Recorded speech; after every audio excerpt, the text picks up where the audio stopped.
Olá, eu sou a Sandra Pelisa e hoje temos mais um programa de conexões de pessoas e de negócios em diversos ramos de atividades. Também temos uma empresa cuja missão é ajudar as pessoas a se alavancarem financeiramente. Estamos falando de uma ferramenta que ajuda as pessoas a comprarem o seu primeiro imóvel, o seu veículo e também a investirem por meio de um processo seguro. Estamos falando da Racon Serra Gaúcha, onde é uma solução que faz a diferença na vida das pessoas.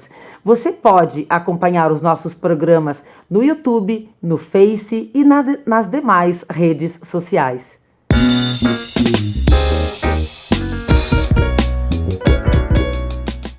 Olá! Hoje eu tenho o prazer de ter aqui conosco uma convidada muito especial. Ela é uma mulher incrível. Ela é a mãe do Augusto, ela é uma empresária à frente de uma empresa chamada Ato Estratégias e Educação. O nome dela é Patrícia, ela é profissional que destrava possibilidades tanto em líderes quanto em negócios. Ela possui uma abordagem leve, sempre com um sorriso, numa tratativa gostosa, tranquila, muito agradável, mas com muito profissionalismo, com muita sabedoria, né, e com muita estratégia. Então, tenho certeza que essa entrevista vai ser muito inspiradora e vai trazer muitos insights para você. Então vamos lá, seja muito bem-vinda, Patrícia Misturini.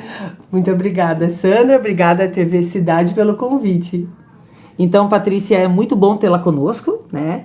O nosso programa, como diz o nome, ele é de conexões e negócios, onde nós trazemos pessoas, né, para contarem as suas histórias e as suas trajetórias. Patrícia, hoje tu estás à frente da empresa Ato, né, e tu vai contar um pouquinho do que a tua empresa faz pra gente, mas tu era uma pessoa que era da área de gestão de RH, né, então tu geria as empresas na parte do capital humano, enfim, mas num dado momento tu entendeu que tu deveria ajudar as empresas na parte de liderança. Como que foi isso? Como é que foi esse start do início da tua empresa? Conta pra gente. Pois é, eu tenho hoje uma carreira de mais de 25 anos como gestora como executiva de recursos humanos, né, cuidando de gente e gestão. E durante essa trajetória da minha carreira, eu passei por muitos momentos, né? Então, se falam muito das gerações, se falam muito dos movimentos. Então, com mais de 20 anos de carreira, a gente passou por muitas coisas. E eu sempre tive o dom de ensinar. Tanto que eu sou oriunda do falecido magistério, né? Que eu nem sei se hoje ainda existe, mas enfim. E eu entendi que chega um determinado momento que tu tem que entender qual é o teu propósito. E ele sempre esteve ligado com essa questão da educação, do conhecimento. E eu percebi que dentro das empresas aquilo já estava mais limitado. Além de estar limitado, eu passei por um caminho que as pessoas que estão começando na carreira ainda não passaram. Quisera eu, naquela época, ter a oportunidade de ter mentores ou de ter pessoas que pudessem me ensinar o que eu sei hoje. Então eu entendi que eu cheguei no momento que eu poderia fazer isso para mais empresas. E muito mais do que cuidar só de lideranças, foi que quando eu comecei os primeiros projetos de liderança, eu percebi que era muito maior o que as empresas precisavam. Quando tu entra dentro de uma empresa e eles geralmente me procuram para desenvolvimento de lideranças. Dentro da minha empresa da Ato, nós não fazemos nada sem um diagnóstico. E aí, quando você ia entender o que precisava, era muito antes de um treinamento de liderança. Era muito mais profundo, tinha a ver com planejamento estratégico, tinha a ver com cultura. Então, a gente entendeu que muito mais do que consultoria, a gente destrava possibilidades. E aí se abriu, então hoje existe a Ato, nós somos em 4 sócios especialistas e sem dúvida nenhuma eu sou muito feliz e realizada hoje poder levar o meu conhecimento, aquilo que eu faço para várias empresas que são os nossos clientes. Maravilha, então toda essa expertise ao longo dos anos adquirida como gestão, né? Então tu consegue fazer esse diagnóstico, esse mapeamento, porque não é... o problema às vezes ele não está em um único lugar, né? Ele precisa ser identificado, tem todo um trabalho a ser feito, né? Exatamente. As pessoas às vezes olham sempre ou para os líderes ou para o RH. Quando a gente entra dentro de uma empresa, a gente percebe que é muito mais profundo do que isso. E por isso que não existe uma fórmula pronta. Existem algumas coisas que se vendem por aí, que eu digo que são aquelas coisas de prateleira. O nosso modelo de negócio dentro da Ato é entender o que aquele cliente precisa. Eu não posso negligenciar. Então, se eu tiver uma fórmula pronta, eu simplesmente vou deixar de perceber o que é a necessidade daquele cliente ou daquele líder, enfim, e vou trazer algo que não dá resultado, que é o que muitas empresas reclamam. Por que eu invisto em treinamento, eu invisto e nada acontece? Por quê? Porque tem um motivo por trás disso e que a gente consegue identificar.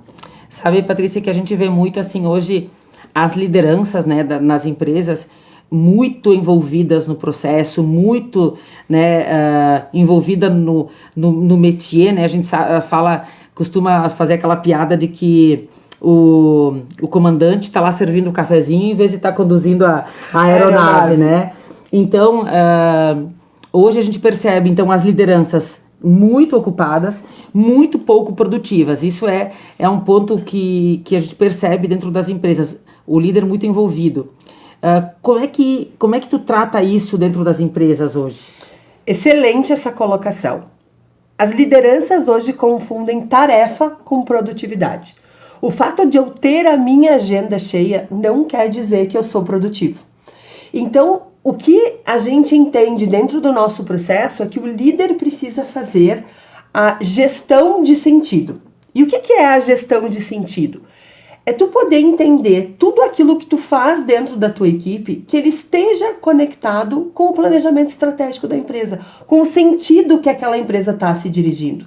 Então, eu tenho que conectar desde as minhas reuniões, desde tudo aquilo que eu planejar, ele tem que estar em linha para onde a empresa está indo. E aí o que acontece? Eu me torno muito mais produtivo porque aquilo que eu estou colocando como tarefa do meu dia a dia, ele vai gerar resultado porque eu estou levando a minha equipe para onde a empresa precisa estar.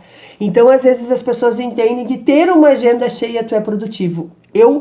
Na maioria dos gestores, quando a gente vai conversar, quando a gente começa a trabalhar no processo de mentoria, a gente percebe que tu é um tarefeiro. Agora, produtivo é quando tu tá fazendo algo a mais para te levar para onde tu quer no teu objetivo. Que gere o resultado, né? Que gere o resultado, que isso é extremamente importante. Nós estamos dentro de uma empresa para gerar resultado. Tudo que tu fizer tem que gerar resultado. E tem que estar em linha com aquilo que a empresa previu que ela queria chegar ou que ela precisava fazer. Que é o gestor que lida com a agenda cheia, que na verdade, né, é diferente. Tu precisa realmente gerar resultado. Então, o trabalho que a Patrícia faz dentro da Ato, entre outras coisas, também é esse processo de mapeamento, de identificar onde estão daqui a pouco, né, essas lacunas que precisam ser preenchidas, no sentido de fazer algo que traga efetivamente resultado e não só trabalhar, fazer reunião e não ter efetividade, isso, né? Tanto que a gente fala que dentro da Ato nós somos um hub de soluções. A gente trabalha desde a parte de gestão, de educação, de tecnologia, porque a gente entende o que o cliente precisa para poder fazer um projeto para aquilo que ele precisa. Então, a gente sempre brinca que todos os nossos projetos lá são muito vivos. Porque muitas vezes a gente começa um projeto e ao longo do processo ele vai se modificando, se adequando ao que a empresa precisa. Isso é um grande diferencial. Porque tudo aquilo que é muito encaixado, aquilo que não tem uma maleabilidade, faz com que eu fique preso e muitas vezes eu não entrego. E a mudança de cenário ela é constante. Eu não posso entregar algo para o meu cliente que é engessado se o cenário dele mudou, se as condições mudaram. Então eu preciso estar aberto a adaptar aquilo que nós nos propomos, a ajustar, porque o que importa é o resultado que a gente vai atingir. A forma, ela deve ser o tempo todo questionada, ela deve ser o tempo todo olhada para que a gente possa fazer as adaptações que precisam e chegar no resultado. Maravilha, a gente também sabe que tem muitos treinamentos, palestras, que são palestras motivacionais, que vai lá, leva toda a equipe, leva a equipe de vendas, vai lá, sai cheio de energia, mas aquela energia, ela dura 2, 3 dias, porque é só motivacional, né, que a gente fala tal do desenvolvimento, que às vezes ele não gera resultado, né. Como é que dentro da Ato vocês trabalham essa questão do do treinamento e do desenvolvimento sustentável, para que realmente não seja algo que seja só uma motivação que faz hoje, amanhã já esquece, mas que possa ser contínuo, sustentável. Como é que a Ato faz isso hoje? Isso é a dor que eu mais escuto dos nossos clientes, o investimento em desenvolvimento e não conseguir ver o retorno. Porque eu digo que hoje a gente tem muita disponibilidade das empresas que trabalham nessa área do que eu chamo de treinamento de prateleira. Então eu tenho muitos treinamentos prontos e que eu posso reunir uma turma e transmitir um conhecimento. Sim, hoje tem muita coisa online, né? Tu pega ali, tu assiste, né? Exatamente. Mas é diferente quando tu faz personalizado, né? Então, quais são as diferenças? Primeiro que eu acho extremamente importante o treinamento, acho importante destacar isso, mas o treinamento ele te nivela conhecimento. É tu colocar todo mundo na mesma página, isso é importante. Quando tu quer que tenham significativas mudanças, ela envolve comportamento. Quando eu coloco 15, 20 pessoas numa sala, eu estou dizendo que aquelas pessoas vão ser tratadas da mesma forma, independente das suas necessidades, das suas individualidades, do seu potencial e daquilo que a empresa precisa. Então eu posso colocar nas melhores escolas. Eu não vou conseguir medir o resultado que realmente eu preciso. Então, dentro da metodologia da Ato, nós trabalhamos a parte de desenvolvimento de liderança de forma individualizada. Então, nos nossos projetos de mentoria, que a gente tem vários modelos, ele engloba o indivíduo como ser único, com as suas competências, com as suas qualidades, com aquilo que a empresa precisa, o momento que ele está. E o mais importante de tudo isso é que nós trabalhamos com uma metodologia que tem entrega, que tem resultado.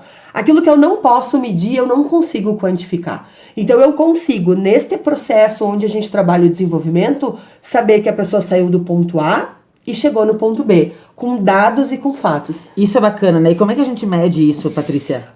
Toda vez que a gente trabalha de forma individual, a gente vai determinar objetivos individuais para aquela pessoa. Então hoje, por exemplo, só nesse ano eu tenho mais ou menos 29 mentorados de liderança que estão comigo.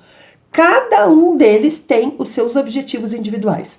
Eu sei exatamente da onde eles estão partindo e nós sabemos aonde eles querem chegar. É um programa que ele dura mais ou menos 12 meses e a gente tem uma métrica que a gente mede eles no início e no final, além de entregar o projeto, porque uma das coisas que a Ato trabalha muito sério é entrega, o cliente precisa receber esta entrega. Não pode ser empírico, não pode ficar numa nuvem, digamos assim.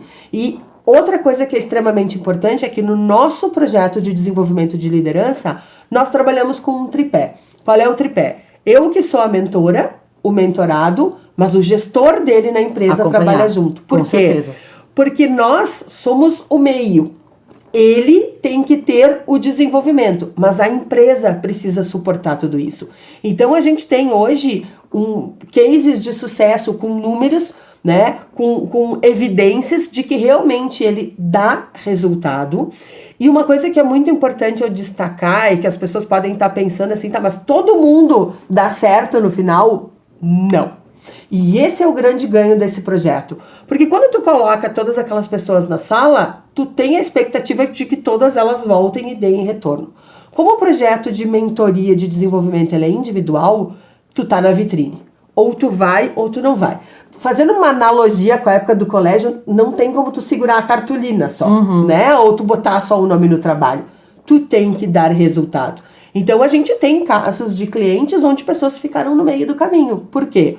Porque primeiro que eu como empresa, como Ato, eu tenho que ser honesta com o meu cliente e eu tenho um compromisso com ele de entregar o que foi combinado. Se isso tiver em algum momento não acontecendo, a gente vai sentar e vai avaliar. Então a gente teve pessoas que ficaram no meio do processo porque eu não vou entregar algo, não vou continuar algo que no final eu não vou entregar. Então a gente teve pessoas que saíram, pessoas que acabam sendo desligadas da empresa, mas eu tenho muito mais casos de pessoas que são promovidas. Que cresceram. Porque tem um outro fator importante que eu preciso dizer.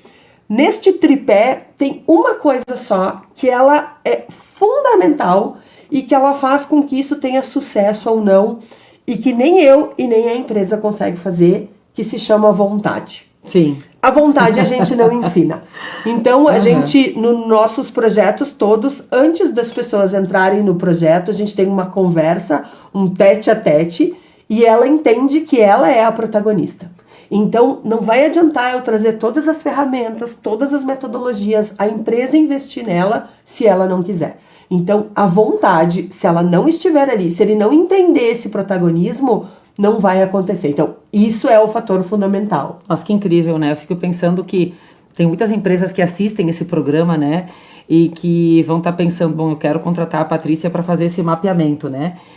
Para entender. E como é bacana, porque tu vai lá, tu vai identificar os potenciais, vão ter pessoas que daqui a pouco têm um baita no potencial e às vezes estão até na função errada, e elas podem estar absorvendo e fazendo outras coisas que são muito melhores até para a empresa.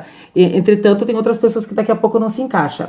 Exato. Mas agora falando em empresa, em cultura organizacional, hoje, por exemplo, né, eu sou um empresário, em que momento que a pessoa deve contratar uma consultoria? Porque a gente fala lá do um comportamento silencioso, né? A cultura organizacional. Quais sinais o empresário, o líder, ele deve observar e ele diz, olha, nesse momento é interessante eu contratar uma consultoria para olhar de fora, porque quem está dentro não consegue ter esse olhar, e olhar de fora e identificar, fazer esse mapeamento. Qual é o momento, Patrícia?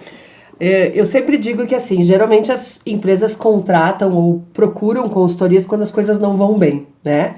E às vezes elas vão mal há um tempo, elas vão dando sinais e a gente não vai perceber, e às vezes o processo depois é muito mais difícil. Então, eu diria que a consultoria é a oportunidade que tu tem de ter um especialista que tem um know-how que é acima do que tem no mercado ou do que tu tem dentro da tua própria empresa, para te dar o caminho e para te ajudar a alavancar um processo que tu demoraria muito tempo para executar. Então, por exemplo, uma das áreas que eu cuido, que ficam no meu pilar dentro da Ato, é a parte de RH. Né? São mais de 20 anos no RH, então assim, eu conheço esse caminho, eu trilhei esse caminho. E mesmo pro pessoal da liderança, eu digo assim, eu já fui uma má gestora, eu já fui uma líder que não era a líder ideal. Então eu passei por esse caminho e eu consigo fazer com que as pessoas pulem etapas com a minha experiência. Com certeza. Então, o que a consultoria vai levar para dentro da empresa é muito mais do que o seu know-how, a sua experiência, são as ferramentas e as metodologias para potencializar. E isso que é muito importante também a gente destacar, que a consultoria ela tem que transmitir conhecimento. Tem consultoria que muitas vezes vai lá e fica arrumando um monte de coisa para nunca mais sair de lá. A gente tem clientes de muito tempo. E aí, o que a gente olha? Nós temos projetos diferentes, porque a gente inicia e termina o projeto. E aí a gente vai fazendo outros projetos. Existe um processo de melhoria contínua. Agora, quando eu me pego num projeto que ele nunca mais termina, aí se preocupe, porque pode ser que essa consultoria não esteja passando o know-how de conhecimento. Então, não espere ficar ruim. Eu tenho um cliente, por exemplo, que a gente trabalha também com pesquisa de clima, uma pesquisa de clima que é diferente do que tem no mercado, porque a gente também adapta ela para a empresa. E aí ele me disse uma vez, numa reunião, ele disse assim, eu tô achando que as coisas estão muito boas, eu acho que é eu que tô errado, né? Porque tá tudo bem, eu não vejo as pessoas reclamarem nem nada, e a gente fez o trabalho, fez a pesquisa e realmente estava. Tava tudo bem. Então, a gente tá tão acostumado com o caos, que quando tu tem uma empresa funcionando redonda, o próprio gestor se questiona, né? Será que tem algum problema? Mas qual é o diferencial dele? Ele passa o tempo todo trabalhando nos pequenos sinais. E aí que vem essa questão de cultura. Onde é que estão os sinais de que eu não tenho uma boa cultura? Quando eu tolero a inconsistência.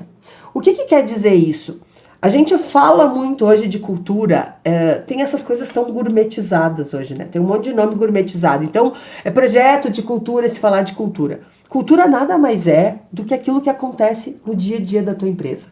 E quando a gente tolera a inconsistência, quer dizer o seguinte, o líder que fala algo e não faz, ele está criando e deteriorando a cultura. Está sendo inconsistente aquilo que ele Por quê? Porque eu digo uma coisa, mas eu faço outra. E naquilo que eu tolero, eu crio uma cultura. Naquilo que eu ignoro, eu crio uma cultura. Então, cultura é o que eu digo que é o DNA da empresa. Adorei. A cultura, ela não pode ser negociada. Quando eu tenho algo que é definido, que deve ser feito, e eu ignoro alguém que não faz, eu tolero porque aquela pessoa é importante, mas ele é um bom profissional, eu tô criando uma nova cultura. E eu tô dizendo pros outros que aquilo que eu falo Que tá não tudo é real, bem. que tá tudo bem. Então hoje, nas empresas que a gente trabalha, a gente percebe muito isso, a tolerância à inconsistência. Então eu preciso olhar para minha cultura e saber o que eu tolero, o que eu não tolero e o que eu ignoro. A cultura não é aquilo que está na parede, que está no site, é aquilo que a gente enxerga. Então eu entro no RH, eu vejo o onboarding, né? Que gostam de falar do onboarding. É muito bonito no papel, as boas-vindas. E aí eu ando pela fábrica, né? Porque eu, dos meus clientes, eu ando, eu preciso conhecer, mas as pessoas não sabem daquilo. Tem materiais lindos que estão no PowerPoint, mas não estão acontecendo. Eu vejo RH que fala do acolhimento e quando chega alguém na sua própria área, não é acolhido. Né? Então, são coisas que são os pequenos movimentos, os pequenos detalhes que lá na frente vão fazer a grande diferença. E é isso que as pessoas estão hoje dentro das empresas, tolerando inconsistências. A gente tem que ser muito duro com cultura. Os valores de uma empresa, eles não podem ser negociados. Os valores que a gente tem como pessoa, como ser humano, a gente não negocia. Por que que dentro das empresas nós estamos tolerando e negligenciando a nossa cultura? Eu tenho casos aqui que a gente tem muitas empresas familiares, né? Então, você tem uma segunda, uma terceira geração, e aí eu escuto os fundadores falando de um jeito apaixonado, com uma cultura muito bonita, e que vão se perdendo ao longo das gerações, porque não se tolera, porque a gente deixa pra lá. Então, tudo aquilo que a gente tolera, que não tem uma constância, ela deteriora a minha cultura.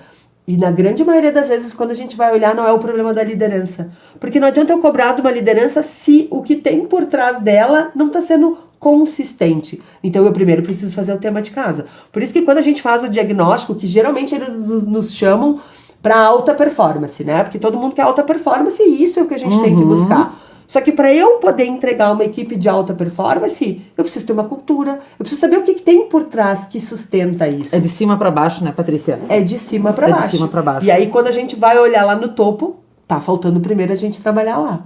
Nossa, Patrícia, quanta coisa, né? Claro, a gente tem mais 10 minutos, mas o que eu gostaria de te perguntar que me ocorreu agora? Tu é dessa área, tu vai poder confirmar muito bem, tu atende muitas empresas, nós enxergamos, né, e vivemos um momento de uma escassez muito grande de mão de obra, né? Aqui na nossa região, acredito que até no Brasil, mas na nossa região, propriamente falando, a gente vê uma escassez muito grande de mão de obra. Então, as empresas tentando captar os profissionais. Então, mais do que nunca, esse trabalho de fazer esses diagnósticos, de poder entender a estrutura organizacional, poder trabalhar a cultura para poder fazer a manutenção dessas pessoas dentro da empresa tem sido cada vez mais difícil, né? Que é a retenção dos talentos. Então eu acho que não só contratar quando começa a identificar um sinal, mas como tu disseste, faz muito antes para tu entender que tá tudo bem e que bom, né? Mas eu acho, e fala um pouquinho, Patrícia, essa questão de reter os talentos, da empresa se preocupar, porque se a empresa não valorizar o cliente, ela vai perder, porque assim, as pessoas estão trocando de emprego, às vezes por conta de salário, mas porque a oferta é muito grande, né? O que tu tem sentido no mercado, Patrícia? Bom, é unânime chegar nos clientes e a gente falar sobre a escassez de talentos, né? Mas aí a primeira pergunta que eu faço quando eu tô dentro da empresa no RH, eu digo, tá bom, mas por que eles estão saindo? Uma coisa é quando eu tenho um aumento de quadro, né? Quando eu tenho um aumento de quadro, realmente, eu não tinha aquelas pessoas, eu tenho agora que buscar no mercado. Mas é muito mais importante eu olhar para dentro de casa do que eu ficar reclamando da geração que tá aí, que a geração é isso, geração é aquilo. Quando eu escuto isso, eu acho que sim, a gente tem uma mudança de cultura, a gente tem uma mudança de várias coisas. Mas eu, quando era jovem, também era mimizenta. Eu também tinha, né, guardadas as devidas proporções da nossa geração, mas a gente também era a cabeça fraca muitas vezes, a gente também tinha isso. Mas o que a gente precisa hoje se preocupar é como é que tá dentro de casa. Reter o que tu tem ali, né? As empresas que hoje têm problema de retenção, quando nós vamos para dentro e a gente faz o diagnóstico, a gente vê a questão da cultura, a gente vê a questão da liderança. Ah, mas tu vê, esse líder aqui tá há muito tempo com a gente, ele é um ótimo técnico, né? A parte técnica dele é boa. Existe uma coisa que eu sempre digo o técnico tu ensina. Se a pessoa quiser aprender qualquer coisa, ela vai aprender. A questão é o comportamento. Quando ela tem um comportamento que não é aquilo que eu entendo que é o meu modelo de liderança ou de cultura, eu estou permitindo de que eu forme uma nova cultura, de que ali se instale um problema que não tem a ver com falta de talentos, tem a ver com o meu modelo.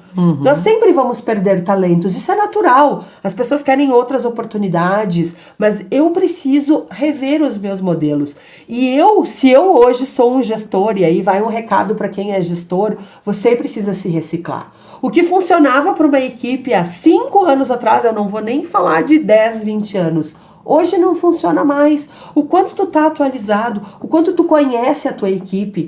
Eu faço perguntas muitas vezes para as pessoas, elas não conhecem a equipe delas. O quanto se conhece, né? O quanto se conhece. Porque acho que mais do que liderar, o autoconhecimento ele é a premissa para depois tu poder liderar, né? E agora tu trouxe um fato importante, que quando a gente trabalha com a liderança, o primeiro movimento é o autoconhecimento. Porque eu preciso primeiro entender, e agora eu tô com uma turma nova, a gente já tá no terceiro encontro, e eu ouvi algumas coisas muito interessantes assim, tipo, nossa, esse diagnóstico, esse nosso primeiro exercício foi um tapa que eu precisava ouvir. E eu disse, mas tem alguma coisa que tá diferente? Não, não tem. Então eu percebo que assim, são coisas que estão ali, mas enquanto a gente não mexer, eu não vou conseguir transformar elas. Então essa questão de retenção de talentos, tem várias coisas que a gente tem que fazer. Sim, hoje a gente tem que entender que as pessoas não vão mais passar 10, 15 anos, 20 numa empresa, mas o que vai fazer elas ficarem ali? E às vezes eu peço para os gestores e eu pergunto assim, tu perguntou para a pessoa que trabalha contigo o que faz ela acordar de manhã e vir para cá? Porque assim, a gente não trabalha por que a gente faz hobby, né? Senão, sei lá, a gente ia pra praia, né? Se fosse por hobby, daqui a pouco a gente ia escolher outra coisa. Mas tem alguma coisa que faz ela sair de casa e trabalhar. Qual é o sonho dela? O que motiva ela? Se tu não sabe o que faz uma pessoa sair de casa de manhã para vir trabalhar, tu não conhece a tua equipe. E pior, quando eu pergunto isso pro gestor, nem ele sabe me dizer o porquê que ele tá ali. Então, o processo hoje da questão da gente ter problema de retenção tá dentro, não tá fora. Com certeza. Enquanto mais pessoas eu estiver perdendo, mais eu vou ter que ir no mercado. E realmente, o mercado mudou e nós não temos hoje tanta mão de obra disponível. Então, a questão é muito certa. Se eu estou fazendo as mesmas coisas, eu vou ter os mesmos resultados. Se eu quero ter resultados diferentes, eu preciso mudar. E eu preciso olhar para dentro e não para fora. E o que eu mais escuto é, mas é que isso, tem problema no mercado. E nós vamos fazer o quê? É a primeira pergunta que eu faço. Nós vamos ficar reclamando? Vamos pegar um lenço? Vamos fazer o tema de casa. Vamos pegar um lenço cada um? Esse é o cenário. Então a gente precisa repensar, quebrar paradigmas, né? A gente fala muito da questão do etarismo, né? Até há pouco tempo atrás, passava dos 30 anos, era considerado já velho para o mercado de trabalho. Hoje empresas... não estão contratando as pessoas com mais experiência. Exato, isso aí. Porque elas têm mais estabilidade. Faltam menos. Elas faltam menos, elas têm um know-how, elas têm um conhecimento, mas tem algumas coisas que eu vou precisar adaptar. Então, assim, o quanto eu, como gestor, como empresa, estou querendo me adaptar, sem perder a minha cultura, mas para me adequar ao que está no momento aí. Olha só, nós falamos agora no início do programa, né, que certamente o bate-papo com a Patrícia, aqui especialista, ia trazer muitos insights para quem está nos ouvindo. Então, eu imagino que muitos empresários, muitos líderes estão pensando, poxa, preciso fazer alguma coisa, né? Patrícia, nós temos pouquinho tempo ainda, mas quem quiser contratar a Patrícia, né? Tu falaste aí num programa de 12 encontros, de 8 encontros, alguma coisa assim, né? Mas eu quero um diagnóstico, eu quero bater um papo contigo, Patrícia. Onde é que eu te encontro? Qual é a tua rede social? Qual é o teu telefone? Porque certamente muitas pessoas vão querer conhecer o teu trabalho. Deixa teus contatos para nós aí, Patrícia. Então, primeiro que a Ato, retomando, é um hub de soluções. Então, sem dúvida nenhuma, dentro do negócio que a tua empresa precisa, a gente tem um especialista lá. Você pode procurar a Ato, né, nas nossas redes sociais, ou Patrícia Misturini. Tem a minha rede social, o meu Instagram, eu uso ele muito para conteúdo. Tem o meu LinkedIn também, mas o que eu uso mais é meu Instagram. Pode me chamar lá. Eu gosto muito de bater papo, eu gosto muito de conversar, e isso não tem custo nenhum, porque na verdade eu sou uma pessoa que eu acredito nas conexões. Então, me coloco à disposição para bater um papo, para conversar, e quem tiver interesse pode me procurar lá. Então é @Patrícia Misturini. Isso, @Patrícia Misturini no Instagram ou Patrícia Misturini no LinkedIn. Ainda tem o Facebook também, que as pessoas não usam muito, enfim. E também aqui vai ter o nosso telefone aqui, que você pode mandar um WhatsApp ali e a gente pode conversar. Maravilha. Patrícia, nós vamos ter mais um bate-papo no outro momento, para conversar um pouco mais, porque tu vê que o tempo é curto, né? Mas queríamos te agradecer, tá? Seja então, muito obrigada pela tua participação. Com certeza trouxe muito conhecimento, muitos insights. Então, e ficamos por aqui com mais um programa Conexão e Negócios.